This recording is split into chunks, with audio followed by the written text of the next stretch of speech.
ਸਾਰਿਆਂ ਨੂੰ ਸਤਿ ਸ਼੍ਰੀ ਅਕਾਲ। ਮੇਰਾ ਨਾਮ ਰਾਜਵੀਰ ਕੌਰ ਹੈ। ਮੈਂ ਬਾਬਾ ਨਾਮਦੇਵ ਸਰਕਾਰੀ ਸੀਨੀਅਰ ਸੈਕੰਡਰੀ ਸਕੂਲ ਘੁਮਾਣ ਜ਼ਿਲ੍ਹਾ ਗੁਰਦਾਸਪੁਰ ਵਿਖੇ ਬਤੌਰ ਪੰਜਾਬੀ ਅਧਿਆਪਿਕਾ ਸੇਵਾ ਨਿਭਾ ਰਹੀ ਹਾਂ। ਅੱਜ ਅਸੀਂ 12ਵੀਂ ਜਮਾਤ ਦੇ 94ਵੀਂ ਪੰਜਾਬੀ ਵਿਸ਼ੇ ਦੇ ਪਾਠਕ੍ਰਮ ਵਿੱਚ ਸ਼ਾਮਿਲ ਮੱਧਕਾਲੀਨ ਪੰਜਾਬੀ ਕਾਵਿ ਝਲਕਾਂ ਤੇ ਇਤਿਹਾਸ ਪੁਸਤਕ ਵਿੱਚ ਦਰਜ ਸੂਫੀ ਕਾਵਿ ਦੇ ਕਵੀ ਮੀਆਂ ਵਜੀਦ ਜੀ ਦੇ ਸ਼ਲੋਕਾਂ ਬਾਰੇ ਗੱਲਬਾਤ ਕਰਾਂਗੇ। ਵਜੀਦ ਜੀ ਮੱਧਕਾਲ ਦੇ ਇੱਕ ਹਰਮਨ ਪਿਆਰੇ ਸੰਤ ਕਵੀ ਹੋਏ ਹਨ। ਪੰਜਾਬੀ ਲੋਕ ਕਾਵਿ ਧਾਰਾ ਵਿੱਚ ਆਪ ਜੀ ਦਾ ਬੜਾ ਉੱਘਾ ਸਥਾਨ ਹੈ। ਆਪ ਜੀ ਦੇ ਜੀਵਨ ਸੰਬੰਧੀ ਬਹੁਤੇ ਵੇਰਵੇ ਪ੍ਰਾਪਤ ਨਾ ਹੋਣ ਕਰਕੇ ਆਪ ਜੀ ਦੇ ਜਨਮ ਬਾਰੇ ਨਿਸ਼ਚਿਤ ਰੂਪ ਵਿੱਚ ਦੱਸਿਆ ਜਾਣਾ ਮੁਸ਼ਕਿਲ ਹੈ। ਕੁਝ ਵਿਦਵਾਨ ਮੰਨਦੇ ਹਨ ਕਿ ਆਪ ਜੀ ਦਾ ਜਨਮ ਕਾਬਲ ਵਿਖੇ ਇੱਕ ਪਠਾਨ ਘਰਾਣੇ ਵਿੱਚ ਹੋਇਆ। ਪਹਿਲਾਂ ਆਪ ਫੌਜ ਵਿੱਚ ਰਹੇ ਅਤੇ ਫਿਰ ਕਿਸੇ ਦਾਦੂ ਪੰਥੀ ਦੇ ਸੰਪਰਕ ਵਿੱਚ ਆਉਣ ਨਾਲ ਤਿਆਗੀ ਬਣ ਗਏ। ਵਜੀਦ ਜੀ ਇੱਕ ਘੁੰਮਣ ਫਿਰਨ ਵਾਲੇ ਅਤੇ ਸਰਬ ਸਾਂਝੇ ਕਵੀ ਸੰਤ ਸਨ, ਜਿਸ ਕਰਕੇ ਉਹਨਾਂ ਦੀ ਰਚਨਾ ਦੀ ਭਾਸ਼ਾ ਵਿੱਚ ਹਿੰਦੂ ਅਤੇ ਇਸਲਾਮੀ ਧਰਮ ਨਾਲ ਸੰਬੰਧਿਤ ਸ਼ਬਦਾਵਲੀ ਅਤੇ ਸਾਧ ਭਾਸ਼ਾ ਦੀ ਵਰਤੋਂ ਕੀਤੀ ਗਈ ਹੈ।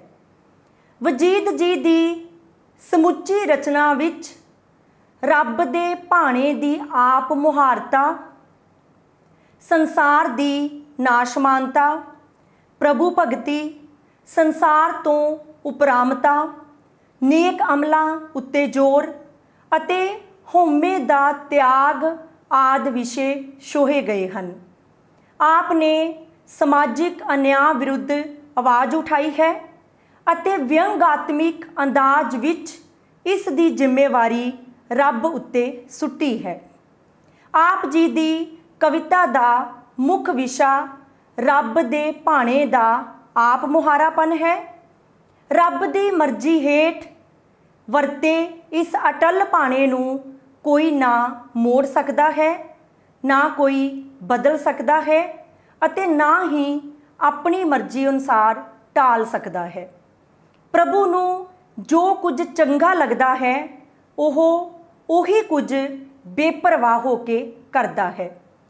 ਸੰਸਾਰਿਕ ਜੀਵਾਂ ਲਈ ਭਾਵੇਂ ਉਹ ਚੰਗਾ ਹੋਵੇ ਜਾਂ ਬੁਰਾ ਹੋਵੇ, ਕੋਈ ਵੀ ਸ਼ਕਤੀ ਉਸ ਨੂੰ ਅਜਿਹਾ ਕਰਨ ਤੋਂ ਰੋਕ ਨਹੀਂ ਸਕਦੀ ਅਤੇ ਨਾ ਹੀ ਉਸ ਨੂੰ ਕਿਸੇ ਖਾਸ ਦਿਸ਼ਾ ਵਿੱਚ ਚੱਲਣ ਦਾ ਨਿਰਦੇਸ਼ ਦੇ ਸਕਦੀ ਹੈ। ਇਸੇ ਕਰਕੇ ਹੀ ਆਪ ਦੇ ਬਹੁਤੇ ਸ਼ਲੋਕਾਂ ਦੇ ਅੰਤ ਵਿੱਚ ਇਹ ਤੁਕ ਵਾਰ-ਵਾਰ ਆਉਂਦੀ ਹੈ, ਵਜੀਦਾ ਕੌਣ ਸਾਹਿਬ ਨੂੰ ਆਖੇ ਐਉਂ ਨਹੀਂ ਅੰਜ ਕਰ। ਹੁਣ ਅਸੀਂ 12ਵੀਂ ਜਮਾਤ ਦੇ ਪਾਠਕ੍ਰਮ ਵਿੱਚ ਸ਼ਾਮਿਲ ਮੀਆਂ ਵਜੀਦ ਜੀ ਦੇ ਸ਼ਲੋਕਾਂ ਬਾਰੇ ਗੱਲਬਾਤ ਕਰਾਂਗੇ। ਪਹਿਲਾਂ ਅਸੀਂ ਸ਼ਲੋਕ ਨੂੰ ਪੜ੍ਹਾਂਗੇ, ਔਖੇ ਸ਼ਬਦਾਂ ਦੇ ਅਰਥ ਕਰਾਂਗੇ ਅਤੇ ਕਾਵਿ ਸਤਰਾਂ ਦੀ ਵਿਆਖਿਆ ਕਰਾਂਗੇ। ਆਪਣੇ ਸ਼ਲੋਕਾਂ ਵਿੱਚ ਵਜੀਦ ਜੀ ਨੇ ਰੱਬ ਦੀ ਮਰਜ਼ੀ ਅੰਦਰ ਜੀਵਾਂ ਉੱਪਰ ਹੋ ਰਹੀਆਂ ਮਿਹਰਾਂ ਅਤੇ ਇਸ ਦੇ ਉਲਟ ਜਬਰ ਅਤੇ ਕਹਿਰ ਦਾ ਵਰਣਨ ਕਰਕੇ ਰੱਬੀ ਭਾਣੇ ਦੀ ਬੇਪਰਵਾਹੀ ਨੂੰ ਪ੍ਰਭਾਵਸ਼ਾਲੀ ਤਰੀਕੇ ਨਾਲ ਸਿੱਧ ਕੀਤਾ ਹੈ। ਸਾਡੇ ਪਾਠਕ੍ਰਮ ਵਿੱਚ ਸ਼ਾਮਿਲ ਵਜੀਦ ਜੀ ਦਾ ਪਹਿਲਾ ਸ਼ਲੋਕ ਹੈ, ਮੂਰਖ ਨੂੰ ਅਸਵਾਰੀ ਹਾਥੀ ਘੋੜਿਆਂ, ਪੰਡਿਤ ਪੈਰ ਪਿਆਦੇ ਪਾਟੇ ਜੋੜਿਆਂ, ਕਰਦੇ ਸੁਗੜ ਮਜੂਰੀ ਮੂਰਖ ਦੇ ਜਾਏ ਘਰ, ਵਜੀਦਾ ਕੌਣ ਸਾਈਂ ਨੂੰ ਆਖੇ ਐਉਂ ਨਹੀਂ ਅੰਜ ਕਰ। ਪਿਆਦੇ ਸ਼ਬਦ ਦਾ ਅਰਥ ਹੈ ਪੈਦਲ ਤੁਰਨਾ। ਜੋੜਿਆਂ ਸ਼ਬਦ ਦਾ ਅਰਥ ਹੈ ਜੁੱਤੀਆਂ। ਸੁਗੜ ਸ਼ਬਦ ਦਾ ਅਰਥ ਹੈ ਸਿਆਣੇ। ਸਾਈਂ ਸ਼ਬਦ ਦਾ ਅਰਥ ਹੈ ਪਰਮਾਤਮਾ। ਵਜੀਦ ਜੀ ਕਹਿੰਦੇ ਹਨ ਕਿ ਮੂਰਖਾਂ ਨੂੰ ਸਵਾਰੀ ਕਰਨ ਲਈ ਹਾਥੀ ਘੋੜੇ ਮਿਲ ਜਾਂਦੇ ਹਨ, ਪਰ ਉਹਨਾਂ ਦੇ ਮੁਕਾਬਲੇ 'ਤੇ ਵਿਦਵਾਨਾਂ ਨੂੰ ਪੈਦਲ ਤੁਰਨਾ ਪੈਂਦਾ ਹੈ ਅਤੇ ਉਹਨਾਂ ਦੀਆਂ ਜੁੱਤੀਆਂ ਟੁੱਟੀਆਂ ਹੁੰਦੀਆਂ ਹਨ। ਸਿਆਣੇ ਲੋਕਾਂ ਨੂੰ ਕਈ ਵਾਰ ਮੂਰਖਾਂ ਦੇ ਘਰ ਜਾ ਕੇ ਉਹਨਾਂ ਦੀ ਨੌਕਰੀ ਕਰਨੀ ਪੈਂਦੀ ਹੈ। ਅਸਲ ਵਿੱਚ ਇਹ ਸਭ ਕੁਝ ਰੱਬ ਦੇ ਭਾਣੇ ਅਨੁਸਾਰ ਹੀ ਹੁੰਦਾ ਹੈ।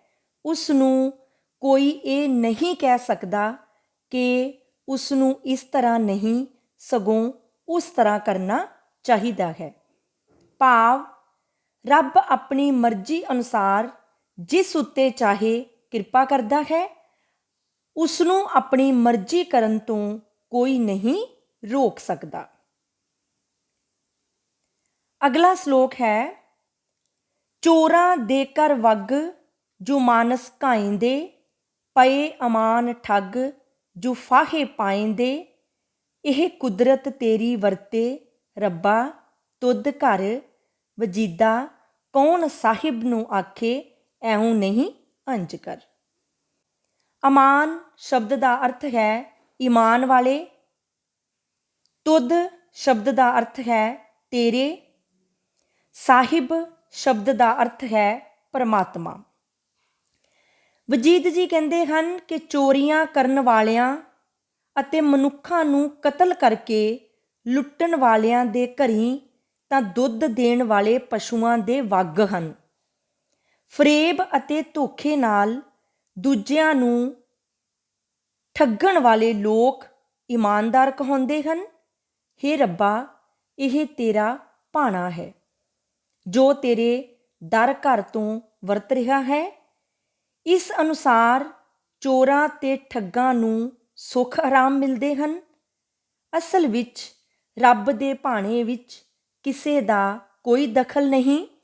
ਉਸ ਨੂੰ ਕੋਈ ਨਹੀਂ ਕਹਿ ਸਕਦਾ ਕਿ ਉਹ ਇਸ ਤਰ੍ਹਾਂ ਨਹੀਂ, ਸਗੋਂ ਉਸ ਤਰ੍ਹਾਂ ਕਰੇ। ਉਸ ਨੂੰ ਕੋਈ ਨਹੀਂ ਰੋਕ ਸਕਦਾ। ਇਹ ਸਾਰਾ ਕੁਝ ਉਸ ਦੇ ਅਟਲ ਭਾਣੇ ਅਨੁਸਾਰ ਹੀ ਹੁੰਦਾ ਹੈ। ਭਾਵ ਪਰਮਾਤਮਾ ਦੇ ਭਾਣੇ ਵਿੱਚ ਕਿਸੇ ਦਾ ਕੋਈ ਦਖਲ ਨਹੀਂ। ਉਸ ਦੇ ਭਾਣੇ ਵਿੱਚ ਚੋਰ, ਕਾਤਲ, ਫਰੇਬ ਤੇ ਧੋਖੇਬਾਜ਼ ਮਾਣ ਪ੍ਰਾਪਤ ਕਰ ਲੈਂਦੇ ਹਨ। ਰੱਬ ਨੂੰ ਅਜਿਹਾ ਕਰਨ ਤੋਂ ਕੋਈ ਨਹੀਂ ਰੋਕ ਸਕਦਾ। ਵਜੀਦ ਜੀ ਦਾ ਅਗਲਾ ਸ਼ਲੋਕ ਹੈ, ਘੜੀ ਘੜੀ ਘੜਿਆਲ ਕੇ ਵਾਜੇ ਕਹਿਤ ਹੈ, ਬਹੁਤੀ ਗਈ ਵਿਹਾਏ ਥੋੜੀ ਸੀ ਰਹਿਤ ਹੈ, ਸਾਈਂ ਬੇਗ ਸਮਾਲ ਕੇ ਜਮ ਕੇ ਰਾਰ ਹੈ, ਵਜੀਦਾ ਜਮ ਕੇ ਹਾਥ ਗੁਲੇਲ ਪਟਾਕਾ ਭਾਰ ਹੈ। ਇਸ ਸ਼ਲੋਕ ਵਿੱਚ ਕਵੀ ਨੇ ਜੀਵ ਨੂੰ ਉਸ ਦੀ ਘਟ ਰਹੀ ਉਮਰ ਅਤੇ ਆ ਰਹੀ ਮੌਤ ਤੋਂ ਖਬਰਦਾਰ ਕਰਦੇ ਹੋਏ ਉਸ ਨੂੰ ਪ੍ਰਭੂ ਦੇ ਨਾਮ ਦਾ ਸਿਮਰਨ ਕਰਨ ਦਾ ਉਪਦੇਸ਼ ਦਿੱਤਾ ਹੈ। ਵਜੀਦ ਜੀ ਕਹਿੰਦੇ ਹਨ, ਹੇ ਜੀਵ, ਸਮੇਂ ਦੀ ਸੂਚਨਾ ਦੇਣ ਵਾਲਾ ਘੜਿਆਲ ਘੜੀ ਘੜੀ ਵੱਜਦਾ ਹੈ। ਉਹ ਕਹਿੰਦਾ ਹੈ ਕਿ ਤੇਰੀ ਉਮਰ ਦਾ ਬਹੁਤ ਸਾਰਾ ਹਿੱਸਾ ਬੀਤ ਗਿਆ ਹੈ ਅਤੇ ਥੋੜਾ ਹਿੱਸਾ ਬਾਕੀ ਰਹਿ ਗਿਆ ਹੈ। ਤੈਨੂੰ ਛੇਤੀ ਨਾਲ ਪ੍ਰਭੂ ਦਾ ਨਾਮ ਸਿਮਰਨ ਕਰਨ ਵੱਲ ਲੱਗਣਾ ਚਾਹੀਦਾ ਹੈ, ਕਿਉਂਕਿ ਤੇਰੇ ਨਾਲ ਜਮਦੂਤ ਦਾ ਵੈਰ ਹੈ। ਉਸ ਦੇ ਹੱਥ ਵਿੱਚ ਗੁਲੇਲਾ ਫੜਿਆ ਹੋਇਆ ਹੈ। ਉਹ ਅਜਿਹਾ ਅਚੂਕ ਨਿਸ਼ਾਨਾ ਮਾਰੇਗਾ ਕਿ ਤੂੰ ਇੱਕਦਮ ਫੁੰਡਿਆ ਜਾਵੇਗਾ। ਇਸ ਕਰਕੇ ਤੈਨੂੰ ਆਪਣਾ ਸਮਾਂ ਗੁਆਏ ਬਿਨਾਂ ਪ੍ਰਭੂ ਨਾਮ ਦੇ ਸਿਮਰਨ ਵੱਲ ਲੱਗਣਾ ਚਾਹੀਦਾ ਹੈ।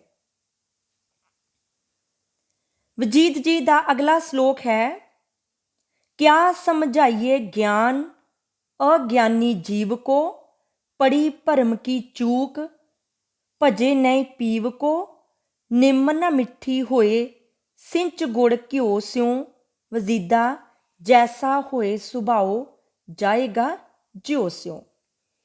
ਇਸ ਸ਼ਲੋਕ ਵਿੱਚ ਵਜੀਦ ਜੀ ਅਗਿਆਨੀ ਮਨੁੱਖ ਦੇ ਅਮੋੜ ਸੁਭਾਅ ਦਾ ਜ਼ਿਕਰ ਕਰਦੇ ਹਨ।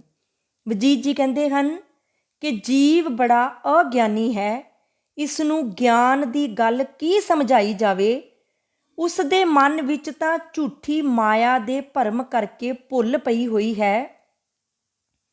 ਇਸ ਕਰਕੇ ਉਹ ਆਪਣੇ ਪ੍ਰੀਤਮ ਨੂੰ ਯਾਦ ਨਹੀਂ ਕਰਦਾ। ਅਸਲ ਵਿੱਚ ਇਸ ਭਰਮੀ ਦਾ ਸੁਭਾਅ ਨਿੰਮ ਵਰਗਾ ਹੈ, ਜੋ ਕਿ ਭਾਵੇਂ ਗੁੜ ਅਤੇ ਘਿਓ ਵਿੱਚ ਭਿਉਂ ਕੇ ਰੱਖੀ ਜਾਵੇ ਤਾਂ ਵੀ ਉਸ ਦੀ ਕੁੜੱਤਣ ਨਹੀਂ ਜਾਂਦੀ ਅਤੇ ਉਹ ਮਿੱਠੀ ਨਹੀਂ ਹੁੰਦੀ। ਅਜਿਹੇ ਮਨੁੱਖ ਦਾ ਸੁਭਾਅ ਜਿਹੋ ਜਿਹਾ ਬਣਿਆ ਹੁੰਦਾ ਹੈ, ਉਹ ਉਸ ਦੇ ਨਾਲ ਹੀ ਰਹਿੰਦਾ ਹੈ ਅਤੇ ਉਸ ਵਿੱਚ ਤਬਦੀਲੀ ਨਹੀਂ ਆਉਂਦੀ। ਭਾਵ ਅਗਿਆਨੀ ਮਨੁੱਖ ਦਾ ਸੁਭਾਅ ਅਮੋੜ ਹੁੰਦਾ ਹੈ। ਉਸ ਨੂੰ ਰੱਬ ਦੇ ਗਿਆਨ ਦੀ ਗੱਲ ਚੰਗੀ ਨਹੀਂ ਲੱਗਦੀ ਅਤੇ ਉਸ ਦੇ ਇਸ ਸੁਭਾਅ ਨੂੰ ਬਦਲਿਆ ਨਹੀਂ ਜਾ ਸਕਦਾ। ਅਗਲਾ ਸ਼ਲੋਕ ਹੈ,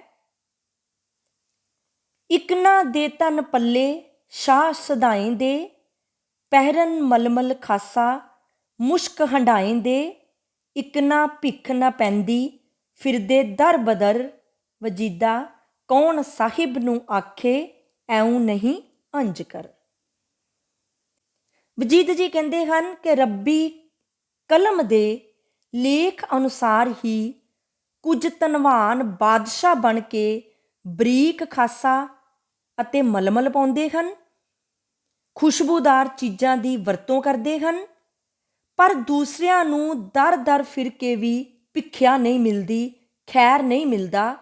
ਇਹ ਸਭ ਕੁਝ ਪਰਮਾਤਮਾ ਦੀ ਆਪਣੀ ਇੱਛਾ ਅਨੁਸਾਰ ਵਰਤਾਏ ਭਾਣੇ ਮੁਤਾਬਕ ਹੀ ਵਾਪਰਦਾ ਹੈ।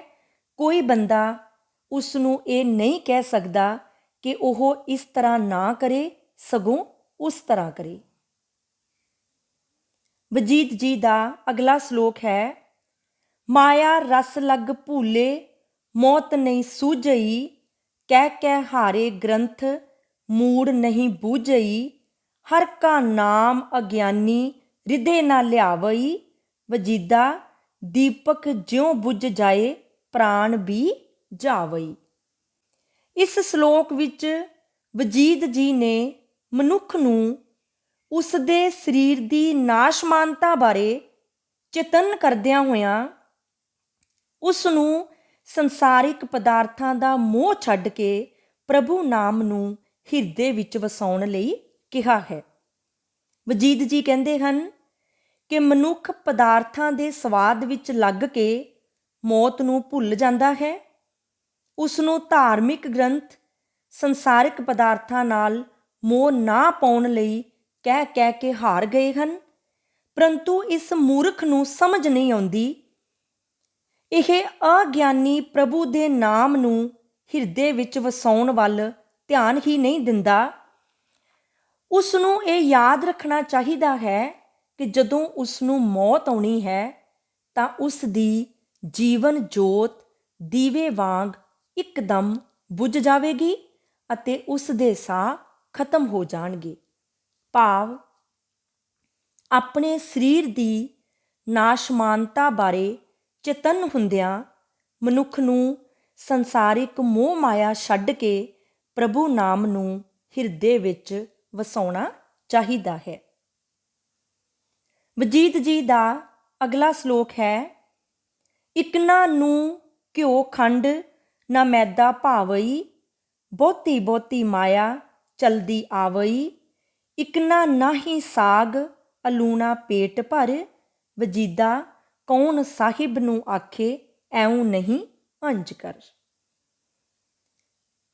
ਵਜੀਦ ਜੀ ਕਹਿੰਦੇ ਹਨ ਕਿ ਇਸ ਸੰਸਾਰ ਵਿੱਚ ਇਕਨਾ ਨੂੰ ਤਾਂ ਘਿਓ ਖੰਡ ਅਤੇ ਮੈਦੇ ਦੇ ਬਣੇ ਹੋਏ ਪਕਵਾਨ ਵੀ ਚੰਗੇ ਨਹੀਂ ਲੱਗਦੇ, ਕਿਉਂਕਿ ਉਹਨਾਂ ਕੋਲ ਮਾਇਆ ਬਹੁਤੀ ਹੁੰਦੀ ਹੈ ਅਤੇ ਉਹ ਇਹਨਾਂ ਤੋਂ ਵਧੀਆ ਚੀਜ਼ਾਂ ਦਾ ਸੇਵਨ ਕਰਨਾ ਚਾਹੁੰਦੇ ਹਨ।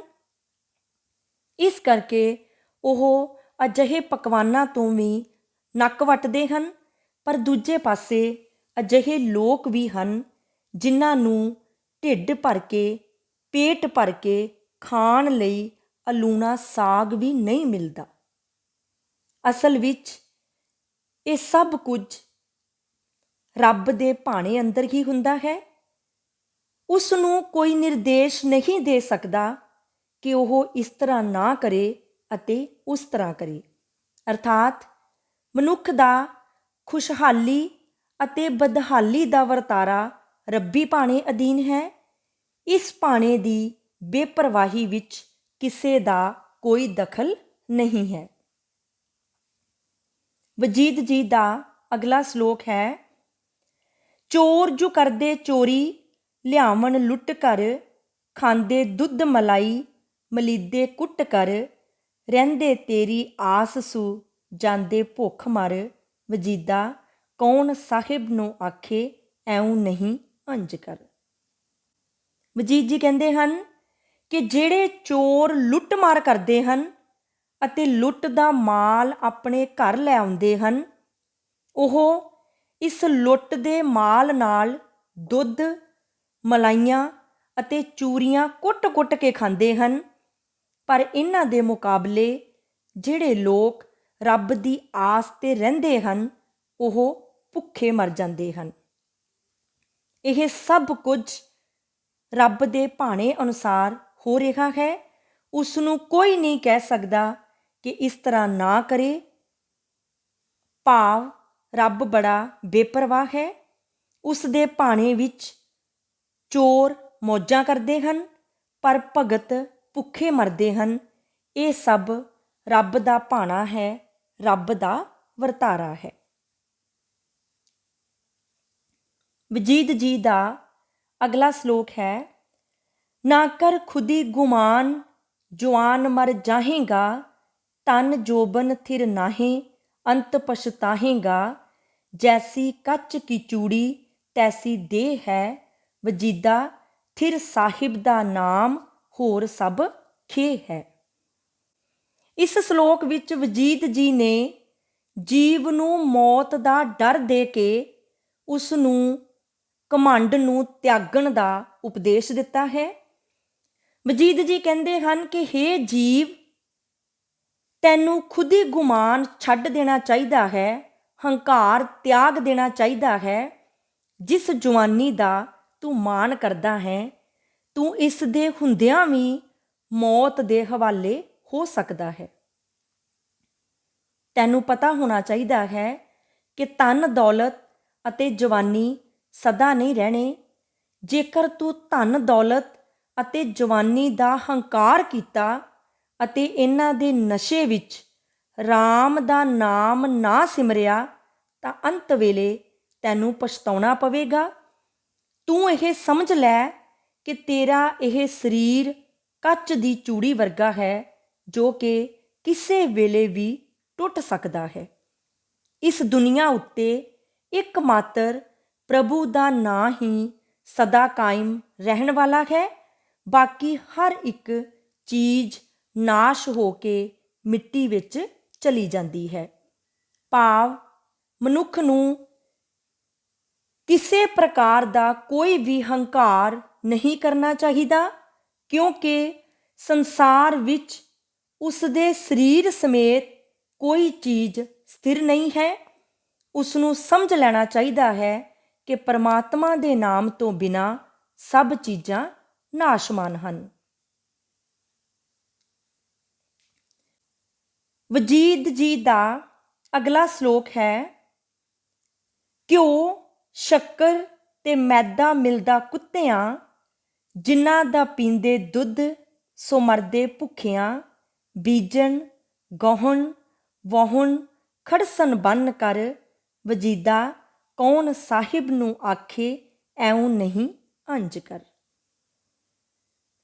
ਖੜਸਨ ਬੰਨ ਕਰ ਦਾ ਭਾਵ ਹੈ ਗਊਆਂ ਬੈਲਾਂ ਨੂੰ ਬੰਨ੍ਹ ਕੇ ਰੱਖਿਆ ਜਾਂਦਾ ਹੈ। ਵਜੀਦ ਜੀ ਕਹਿੰਦੇ ਹਨ ਕਿ ਇਸ ਸੰਸਾਰ ਵਿੱਚ ਕੁੱਤਿਆਂ ਨੂੰ ਘਿਓ ਸ਼ੱਕਰ ਦੀਆਂ ਚੂਰੀਆਂ ਦਿੱਤੀਆਂ ਜਾਂਦੀਆਂ ਹਨ, ਪਰ ਜਿਨ੍ਹਾਂ ਮੱਝਾਂ ਗਾਵਾਂ ਦਾ ਦੁੱਧ ਪੀਤਾ ਜਾਂਦਾ ਹੈ, ਉਹਨਾਂ ਨੂੰ ਸੁੱਕਾ ਘਾਹ ਵੀ ਨਹੀਂ ਦਿੱਤਾ ਜਾਂਦਾ। ਬਲਦ ਜੋ ਅੰਨ ਪੈਦਾ ਕਰਨ ਲਈ ਖੇਤਾਂ ਨੂੰ ਵਾਹੁੰਦੇ ਹਨ, ਬੀਜਦੇ ਹਨ ਅਤੇ ਫਸਲਾਂ ਨੂੰ ਗਾਉਂਦੇ ਹਨ, ਉਹਨਾਂ ਨੂੰ ਰੱਸਿਆਂ ਅਤੇ ਸੰਗਲਾਂ ਨਾਲ ਬੰਨ੍ਹਿਆ ਜਾਂਦਾ ਹੈ। ਪਰ ਇਸ ਵਿੱਚ ਕਿਸੇ ਦਾ ਕੋਈ ਦੋਸ਼ ਨਹੀਂ। ਰੱਬ ਨੂੰ ਇਹ ਕੁਝ ਹੀ ਮਨਜ਼ੂਰ ਹੈ। ਉਸ ਦੇ ਭਾਣੇ ਨੂੰ ਕੋਈ ਨਹੀਂ ਮੋੜ ਸਕਦਾ ਅਤੇ ਉਸ ਨੂੰ ਕੋਈ ਇਹ ਨਹੀਂ ਕਹਿ ਸਕਦਾ ਕਿ ਉਹ ਇਸ ਤਰ੍ਹਾਂ ਨਾ ਕਰੇ ਅਤੇ ਉਸ ਤਰ੍ਹਾਂ ਕਰੇ, ਕਿਉਂਕਿ ਇਹ ਸਾਰਾ ਕੁਝ ਪ੍ਰਭੂ ਪਰਮਾਤਮਾ ਦੇ ਭਾਣੇ ਵਿੱਚ ਹੀ ਵਾਪਰ ਰਿਹਾ ਹੈ। ਹੁਣ ਅਸੀਂ ਕੁਝ ਵਸਤੂਨਿਸ਼ਟ ਪ੍ਰਸ਼ਨ ਅਤੇ ਉਹਨਾਂ ਪ੍ਰਸ਼ਨਾਂ ਦੇ ਉੱਤਰ ਦੇਖਾਂਗੇ। ਪਹਿਲਾ ਪ੍ਰਸ਼ਨ ਹੈ, ਵਜੀਦ ਜੀ ਅਨੁਸਾਰ ਕਿਸ ਨੂੰ ਉਸ ਦੀ ਮਰਜ਼ੀ ਕਰਨ ਤੋਂ ਰੋਕਿਆ ਨਹੀਂ ਜਾ ਸਕਦਾ? ਇਸ ਪ੍ਰਸ਼ਨ ਦਾ ਉੱਤਰ ਹੈ, ਰੱਬ ਨੂੰ ਉਸ ਦੀ ਮਰਜ਼ੀ ਕਰਨ ਤੋਂ ਰੋਕਿਆ ਨਹੀਂ ਜਾ ਸਕਦਾ। ਦੂਸਰਾ ਪ੍ਰਸ਼ਨ ਹੈ, ਵਜੀਦ ਜੀ ਨੇ ਆਪਣੇ ਸਲੋਕਾਂ ਵਿੱਚ ਸਾਹਿਬ ਕਿਸ ਨੂੰ ਆਖਿਆ ਹੈ? ਇਸ ਪ੍ਰਸ਼ਨ ਦਾ ਉੱਤਰ ਹੈ, ਰੱਬ ਨੂੰ। ਅਗਲਾ ਪ੍ਰਸ਼ਨ ਹੈ, ਵਜੀਦ ਜੀ ਅਨੁਸਾਰ ਰੱਬ ਦੇ ਹੱਥ ਵਿੱਚ ਕੀ ਫੜੀ ਹੋਈ ਹੈ? ਇਸ ਪ੍ਰਸ਼ਨ ਦਾ ਉੱਤਰ ਹੈ, ਬੰਦੂਕ। ਅਗਲਾ ਪ੍ਰਸ਼ਨ ਹੈ, ਅਸਲ ਵਿੱਚ ਸਭ ਕੁਝ ਡੈਸ਼ ਦੇ ਭਾਣੇ ਅਨੁਸਾਰ ਹੁੰਦਾ ਹੈ? ਇਸ ਪ੍ਰਸ਼ਨ ਦਾ ਉੱਤਰ ਹੈ, ਰੱਬ। ਅਗਲਾ ਪ੍ਰਸ਼ਨ ਹੈ, ਵਜੀਦ ਜੀ ਅਨੁਸਾਰ ਕਿਹੜੀ ਚੀਜ਼ ਸਥਿਰ ਟਿਕਣ ਵਾਲੀ ਨਹੀਂ ਹੈ? ਇਸ ਪ੍ਰਸ਼ਨ ਦਾ ਉੱਤਰ ਹੈ, ਧਨ ਅਤੇ ਜਵਾਨੀ। ਅਗਲਾ ਪ੍ਰਸ਼ਨ ਹੈ, ਵਜੀਦ ਜੀ ਅਨੁਸਾਰ ਕਿਹੜੀ ਚੀਜ਼ ਕੱਚ ਦੀ ਚੂੜੀ ਵਰਗੀ ਹੈ? ਇਸ ਪ੍ਰਸ਼ਨ ਦਾ ਉੱਤਰ ਹੈ, ਮਨੁੱਖੀ ਦੇਹ। ਅਗਲਾ ਪ੍ਰਸ਼ਨ ਹੈ, ਵਜੀਦ ਜੀ ਅਨੁਸਾਰ ਕਿਹੜੀ ਚੀਜ਼ ਸਥਿਰ ਹੈ? ਇਸ ਪ੍ਰਸ਼ਨ ਦਾ ਉੱਤਰ ਹੈ, ਰੱਬ ਦਾ ਨਾਮ। ਅਗਲਾ ਪ੍ਰਸ਼ਨ ਹੈ, ਵਜੀਦ ਜੀ ਅਨੁਸਾਰ ਰੱਬ ਦੇ ਭਾਣੇ ਵਿੱਚ ਘਿਓ, ਸ਼ੱਕਰ ਅਤੇ ਮੈਦੇ ਦੇ ਪਕਵਾਨ ਕਿਹਨਾਂ ਨੂੰ ਮਿਲਦੇ ਹਨ? ਇਸ ਪ੍ਰਸ਼ਨ ਦਾ ਉੱਤਰ ਹੈ, ਕੁੱਤਿਆਂ ਨੂੰ। ਅਗਲਾ ਪ੍ਰਸ਼ਨ ਹੈ, ਵਜੀਦ ਜੀ ਅਨੁਸਾਰ ਰੱਬ ਦੇ ਭਾਣੇ ਵਿੱਚ ਕਿਹੜੇ ਪਸ਼ੂ ਭੁੱਖੇ ਮਰਦੇ ਹਨ? ਇਸ ਪ੍ਰਸ਼ਨ ਦਾ ਉੱਤਰ ਹੈ, ਦੁੱਧ ਦੇਣ ਵਾਲੇ। ਅਗਲਾ ਪ੍ਰਸ਼ਨ ਹੈ, ਵਜੀਦ ਜੀ ਅਨੁਸਾਰ ਹਰ ਇੱਕ ਕੰਮ ਕਿਸ ਦੇ ਅਨੁਸਾਰ ਹੋ ਰਿਹਾ ਹੈ? ਇਸ ਪ੍ਰਸ਼ਨ ਦਾ ਉੱਤਰ ਹੈ, ਰੱਬ ਦੇ ਭਾਣੇ ਅਨੁਸਾਰ। ਅਗਲਾ ਪ੍ਰਸ਼ਨ ਹੈ, ਵਜੀਦ ਜੀ ਅਨੁਸਾਰ ਝੂਠੀ ਮਾਇਆ ਦੇ ਭਰਮ ਵਿੱਚ ਫਸੇ ਮਨੁੱਖ ਦਾ ਸੁਭਾਅ ਕਿਹੋ ਜਿਹਾ ਹੋ ਗਿਆ ਹੈ? ਇਸ ਪ੍ਰਸ਼ਨ ਦਾ ਉੱਤਰ ਹੈ, ਹੰਕਾਰੀ। ਅਗਲਾ ਪ੍ਰਸ਼ਨ ਹੈ, ਵਜੀਦ ਜੀ ਅਨੁਸਾਰ ਰੱਬ ਦੇ ਭਾਣੇ ਵਿੱਚ ਕਿਸੇ ਦਾ ਕੋਈ ਦਖਲ ਨਹੀਂ ਹੈ। ਇਹ ਕਥਨ ਸਹੀ ਹੈ ਜਾਂ ਗਲਤ? ਇਸ ਪ੍ਰਸ਼ਨ ਦਾ ਉੱਤਰ ਹੈ, ਇਹ ਕਥਨ ਸਹੀ ਹੈ। ਅਗਲਾ ਪ੍ਰਸ਼ਨ ਹੈ, ਵਜੀਦ ਜੀ ਅਨੁਸਾਰ ਰੱਬ ਦੇ ਭਾਣੇ ਵਿੱਚ ਕੌਣ ਹਾਥੀਆਂ ਅਤੇ ਘੋੜਿਆਂ ਦੀ ਸਵਾਰੀ ਕਰਦੇ ਹਨ? ਇਸ ਪ੍ਰਸ਼ਨ ਦਾ ਉੱਤਰ ਹੈ, ਮੂਰਖ। ਅਗਲਾ ਪ੍ਰਸ਼ਨ ਹੈ, ਵਜੀਦ ਜੀ ਅਨੁਸਾਰ ਰੱਬ ਦੇ ਭਾਣੇ ਵਿੱਚ ਕੌਣ ਨੰਗੇ ਪੈਰੀ ਜਾਂ ਪਾਟੀਆਂ ਜੁੱਤੀਆਂ ਪਾ ਕੇ ਘੁੰਮਦੇ ਹਨ? ਇਸ ਪ੍ਰਸ਼ਨ ਦਾ ਉੱਤਰ ਹੈ, ਵਿਦਵਾਨ। ਅਗਲਾ ਪ੍ਰਸ਼ਨ ਹੈ, ਵਜੀਦ ਜੀ ਅਨੁਸਾਰ ਰੱਬ ਦੇ ਭਾਣੇ ਵਿੱਚ ਕੌਣ ਇਮਾਨਦਾਰ ਬਣੇ ਫਿਰਦੇ ਹਨ? ਇਸ ਪ੍ਰਸ਼ਨ ਦਾ ਉੱਤਰ ਹੈ, ਠੱਗ। ਅਗਲਾ ਪ੍ਰਸ਼ਨ ਹੈ, ਵਜੀਦ ਜੀ ਅਨੁਸਾਰ ਘੜੀ ਘੜੀ ਵੱਜਦਾ ਘੜਿਆਲ ਕਿਸ ਗੱਲ ਦੀ ਚੇਤਾਵਨੀ ਦੇ ਰਿਹਾ ਹੈ? ਇਸ ਪ੍ਰਸ਼ਨ ਦਾ ਉੱਤਰ ਹੈ, ਨੇੜੇ ਆ ਰਹੀ ਮੌਤ ਦੀ। ਅਗਲਾ ਪ੍ਰਸ਼ਨ ਹੈ, ਵਜੀਦ ਜੀ ਅਨੁਸਾਰ ਰੱਬ ਦੇ ਭਾਣੇ ਵਿੱਚ ਮਨੁੱਖਾਂ ਨੂੰ ਮਾਰ ਕੇ ਲੁੱਟਣ ਵਾਲੇ ਚੋਰਾਂ ਨੂੰ ਕੀ ਪ੍ਰਾਪਤ ਹੁੰਦਾ ਹੈ? ਇਸ ਪ੍ਰਸ਼ਨ ਦਾ ਉੱਤਰ ਹੈ ਪਸ਼ੂਆਂ ਦੇ ਵੱਗ। ਅਗਲਾ ਪ੍ਰਸ਼ਨ ਹੈ ਸਮੇਂ ਦੀ ਸੂਚਨਾ ਦੇਣ ਵਾਲਾ ਡੈਸ਼ ਘੜੀ ਘੜੀ ਵੱਜਦਾ ਹੈ। ਇਸ ਪ੍ਰਸ਼ਨ ਦਾ ਉੱਤਰ ਹੈ ਘੜਿਆਲ। ਅਗਲਾ ਪ੍ਰਸ਼ਨ ਹੈ ਵਜੀਦ ਜੀ ਅਨੁਸਾਰ ਕਿਸ ਨੂੰ ਰੋਕਿਆ ਜਾਂ ਮੋੜਿਆ ਨਹੀਂ ਜਾ ਸਕਦਾ? ਇਸ ਪ੍ਰਸ਼ਨ ਦਾ ਉੱਤਰ ਹੈ ਰੱਬ ਦੇ ਭਾਣੇ ਨੂੰ। ਅਗਲਾ ਪ੍ਰਸ਼ਨ ਹੈ ਵਜੀਦ ਜੀ ਅਨੁਸਾਰ ਰੱਬ ਦੇ ਭਾਣੇ ਵਿੱਚ ਸਿਆਣਿਆਂ ਨੂੰ ਕਿਸ ਦੇ ਘਰ ਮਜ਼ਦੂਰੀ ਕਰਨੀ ਪੈਂਦੀ ਹੈ? ਇਸ ਪ੍ਰਸ਼ਨ ਦਾ ਉੱਤਰ ਹੈ ਮੂਰਖ ਦੇ ਘਰ। ਅਗਲਾ ਪ੍ਰਸ਼ਨ ਹੈ ਵਜੀਦ ਜੀ ਅਨੁਸਾਰ ਨਿੰਮ ਕਿਸ ਚੀਜ਼ ਵਿੱਚ ਸਿੰਚਣ ਦੇ ਬਾਵਜੂਦ ਵੀ ਮਿੱਠੀ ਨਹੀਂ ਹੁੰਦੀ? ਇਸ ਪ੍ਰਸ਼ਨ ਦਾ ਉੱਤਰ ਹੈ ਗੁੜ ਅਤੇ ਘਿਓ ਵਿੱਚ। ਅਗਲਾ ਪ੍ਰਸ਼ਨ ਹੈ ਵਜੀਦ ਜੀ ਅਨੁਸਾਰ ਰੱਬ ਦੇ ਭਾਣੇ ਵਿੱਚ ਕੌਣ ਦੁੱਧ ਮਲਾਈਆਂ ਅਤੇ ਚੂਰੀਆਂ ਖਾਂਦੇ ਹਨ? ਇਸ ਪ੍ਰਸ਼ਨ ਦਾ ਉੱਤਰ ਹੈ ਚੋਰ। ਸੋ ਇਹ ਸੀ 12ਵੀਂ ਜਮਾਤ ਦੇ 94ਵੀਂ ਪੰਜਾਬੀ ਵਿਸ਼ੇ ਦੇ ਪਾਠਕ੍ਰਮ ਵਿੱਚ ਸ਼ਾਮਿਲ ਮੀਆਂ ਵਜੀਦ ਜੀ ਦੇ ਸ਼ਲੋਕ, ਜਿਨ੍ਹਾਂ ਵਿੱਚ ਵਜੀਦ ਜੀ ਮਨੁੱਖ ਨੂੰ ਸਮਝਾਉਂਦੇ ਹਨ ਕਿ ਮਨੁੱਖ ਨੂੰ ਇਸ ਸੰਸਾਰ ਨੂੰ ਨਾਸ਼ਮਾਨ ਮੰਨਦੇ ਹੋਏ ਨੇਕ ਕੰਮ ਕਰਨੇ ਚਾਹੀਦੇ ਹਨ। ਹਉਮੈ, ਹੰਕਾਰ, ਕਪਟ ਅਤੇ ਝੂਠ ਤੋਂ ਬਚਣਾ ਚਾਹੀਦਾ ਹੈ। ਸਾਧ ਸੰਗਤ ਅਤੇ ਪ੍ਰਭੂ ਦਾ ਸਿਮਰਨ ਕਰਨਾ ਚਾਹੀਦਾ ਹੈ। ਧੰਨਵਾਦ।